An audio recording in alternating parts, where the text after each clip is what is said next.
Dear students, हमने start की हुई है यूनिट नंबर 2 जिसका नाम है काइनेमेटिक्स। आज हम उसी को ही आगे पढ़ रहे हैं।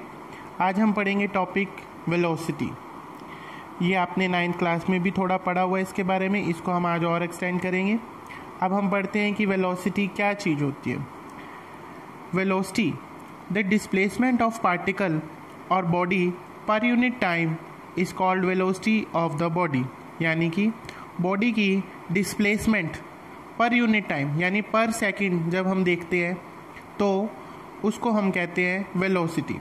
जैसे आपने स्पीड का फॉर्मूला पढ़ा था, वो था डिस्टेंस अपॉन टाइम।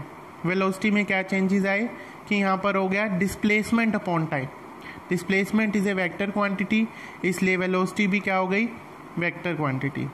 इसकी ऐसे यूनिट स्पीड जैसी ही रहती है, मीटर पर सेकंड, और सीजीएस सिस्टम में इसकी यूनिट रहती है सेंटीमीटर पर सेकंड। उसके बाद हम पढ़ेंगे यूनिफॉर्म वेलोसिटी। यूनिफॉर्म वेलोसिटी क्या होता है? A body is said to be moving with uniform velocity if it covers equal displacement in equal interval of time. यानी अगर वो यूनिफॉर्म वेलोसिटी का मतलब एक जैसे डिस्प्लेसमेंट करता है एक जैसे टाइम में, तो हम कहते हैं कि बॉडी जो है वो यूनिफॉर्म वेलोसिटी से चल रही है। जैसे एग्जांपल दिया है, a car moving along a straight line covering equal distance in equal interval of time. कि एक कार एक स्ट्रेट लाइन में चल रही है और वो हर टाइम में इक्वल डिस्टेंस ट्रैवल करी है। स्ट्रेट लाइन बोला है यहाँ पर, तो डायरेक्शन तो इसकी सेम ही रही, इसलिए हमने डिस्प्लेसमेंट को डिस्टेंस बोल दिया। यहाँ पर बात एक ही है कि स्ट्रेट लाइन में वो अपना बार बार डायरेक्शन तो चेंज कर नहीं रही, तो वो एज इट इज़ ही है। उसके बाद है वेरिएबल वेलोसिटी। वेरिएबल वेलोसिटी का दूसरा नाम भी है non uniform velocity. A body is said to move with variable velocity if it covers unequal displacement in equal interval of time. यानी उसकी डिस्प्लेसमेंट अलग अलग होती है उसी टाइम में, सेम इंटरवल ऑफ टाइम में। जैसे a stone thrown vertically upward, कि एक पत्थर को यदि हम ऊपर की तरफ फेंक देते हैं तो क्या होता है, जैसे हमने उसको फेंका उसकी स्पीड बहुत तेज़ होती है, तो डिस्टेंस भी ज़्यादा कवर करता है ऊपर जाने के लिए। फिर जैसे जैसे ऊपर जाता है उसकी स्पीड घटती जाती है और एक हाईएस्ट पॉइंट पे जा कर के क्या हो जाती है, ज़ीरो भी हो जाती है। उसके बाद वो वापस अपने पाथ को रिट्रेस करता है, यानी नीचे की तरफ आता है। सेकेंड एग्जाम्पल दिया, a stone drop from A top of A building. एक पत्थर को यदि हम टॉप ऑफ द बिल्डिंग से गिरते हैं तो ग्रेविटी की वजह से जैसे जैसे वो नीचे आता है उसकी स्पीड बढ़ती चली जाती है, यानी स्पीड बढ़ती जाती है। जब स्पीड बढ़ेगी तो डिस्टेंस भी क्या करेगी, बढ़ा हुआ ट्रैवल करेगी। A body moving in a circular path. यदि कोई बॉडी सर्कुलर पाथ में मूवती है, सर्कल ऐसी फिगर है जिसमें हर पॉइंट पे डायरेक्शन चेंज होती है। सपोज करो कि यदि आप साइकिल चलाते हो और आपको कहे कि एक सर्कल बनाओ साइकिल चला करके, तो आपको हर टाइम हैंडल मोड़ना पड़ेगा ताकि क्या हो, सर्कल बना पाए। इसका मतलब क्या है कि आपको लगातार डायरेक्शन में चेंजेस करने पड़ते हैं, और डायरेक्शन चेंज हुई तो इसका मतलब क्या हुआ कि वेलोसिटी में भी चेंज हुआ। क्योंकि वेलोसिटी जो होती है वो क्या होती है, मैग्नीट्यूड प्लस डायरेक्शन, दोनों चीज़ें उसके अंदर होती है। अगर एक भी बदली होती है तो हम कहते हैं कि उस क्वांटिटी में चेंज हो रहा है। उसके बाद है average velocity. Average velocity it is equal to the ratio of change in position और displacement delta x to the time interval delta t. यानी एवरेज के लिए हम चेंज देखते हैं, एक पर्टिकुलर सेकंड पे नहीं, हम देखते हैं कितनी देर में कितनी इसकी डिस्प्लेसमेंट में चेंज आया, मतलब इंटरवल के बीच में देखते हैं। इसका फॉर्मूला रहता है v average equals to delta x by delta T.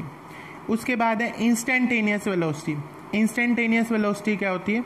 It is defined as the velocity of particle at any instant of time. यानी समय के अंदर आपने किसी एक पर्टिकुलर सेकंड पे देखा, टोटल टाइम के अंदर नहीं, क्या देखा, एक पर्टिकुलर सेकंड पे। जैसे अगर हम ये कहें कि 5वें सेकंड पर क्या है इंस्टेंटेनियस वेलोसिटी, तो उसका फॉर्मूला रहेगा v is equal to limit delta t times to zero. डेल्टा टी का मतलब है चेंज इन टाइम जो है वो बहुत क्या है, छोटा टाइम है, यानी एक सेकंड भी कंप्लीट नहीं हो पाता, इतना छोटा टाइम है कि डेल्टा टी यानी change in time tends to zero.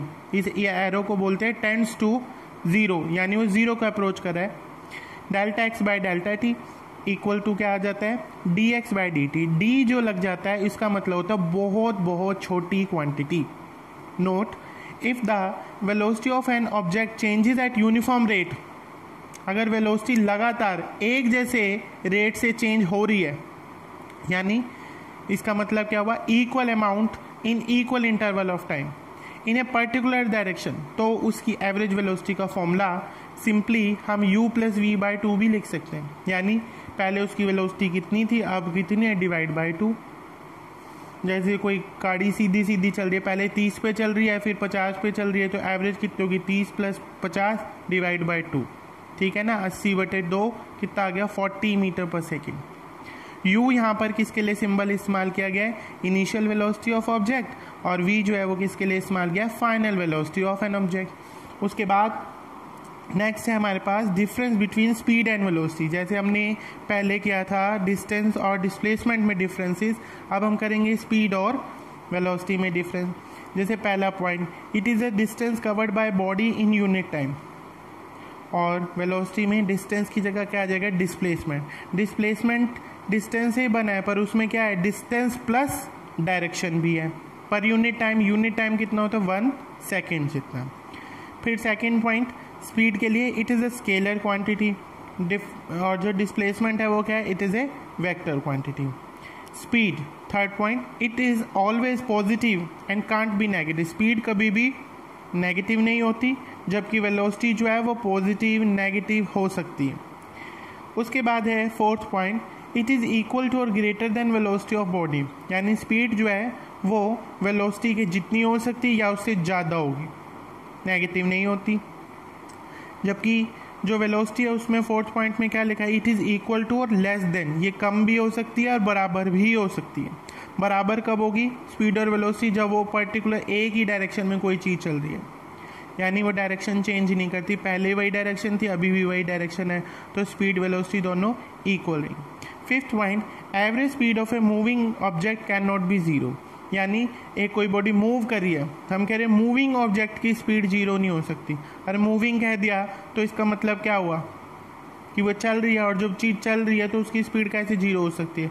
पर वेलोसिटी ही वो कहते हैं average velocity of moving object can be zero, किसी ऑब्जेक्ट की, मूविंग ऑब्जेक्ट की वेलोसिटी ज़ीरो हो सकती है। कब हो सकती है वेलोसिटी ज़ीरो, जब कोई ऑब्जेक्ट की डायरेक्शन चेंज नहीं होती और उसका मैग्नीट्यूड भी चेंज नहीं होता, तो हम क्या कहते हैं कि वेलोसिटी में एवरेज वेलोसिटी उसकी ज़ीरो हो सकती है। Thank you.